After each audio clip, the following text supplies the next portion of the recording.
you want to move to Creator Teach English, and you guys have been asking me questions, and I'm finally sitting down and trying to answer as many of y'all's questions as I can. So let's go. The first one I saw is about pay. Now, there's two different pay scales that you can consider when you're moving here, and it's whether you want to go through Epic or through the Hagwon route. Basically, what you're going to expect is Epic already has their pay scale set, and it's on their website. Correct me if I'm wrong, but I think it starts at like 2.1 million is like the starting for anyone applying, and that's like everyone's gonna get that their first year, unless you have like some advanced degrees or like certain certificates that like place you a bit higher, but it's not higher by much. The only way to increase through the pay scale is to stay there for many more years. That starts at 2.1, which I will say is very, very low. I know personally I could not survive off of 2.1, only because that's 2.1 before taxes. Like once taxes are getting taken out, I'm just like, I don't even want to think about what they're taking home actually. For Hagwons, you do have more flexibility in terms of just like what the schools offer you, and like you can negotiate like a higher pay, but it's like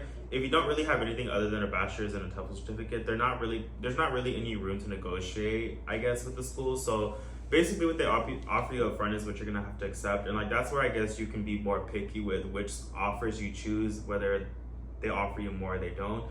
The second one is about TOEFL certificate. I know a lot of people say that it's mandatory. I'm not sure if for Epic it is. Like I said, I'm going to be speaking mostly to the Hagwon route because that's my experience. I don't know much about Epic. For Hagwons, it's not required for most Hagwons for you to have the TOEFL certificate. And it, like I said, it doesn't really do anything when it comes to negotiations. If you have it or you don't, in terms of like your salary, it's not really going to do anything for the school.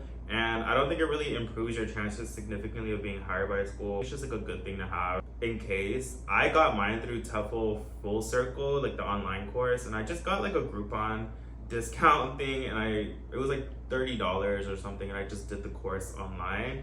And I will say that if you are gonna get it, just make sure it is a certified, accredited one that you can actually, and check the reviews for everything. Make sure that people are actually getting their certificates, because there have been programs where like people do the whole course and like for some reason they can't get their certificate, and it's just like a waste of money. Also, that's why I wouldn't say, because it's not a hard requirement for most Hagwons, that's why I wouldn't say to spend an insane amount of money on getting the certificate, because it's not really gonna change much for you in my experience. But I would say if you do get it, it is good to have, and I would say just make sure it's 120 hours and it's accredited and you're able to get your certificate.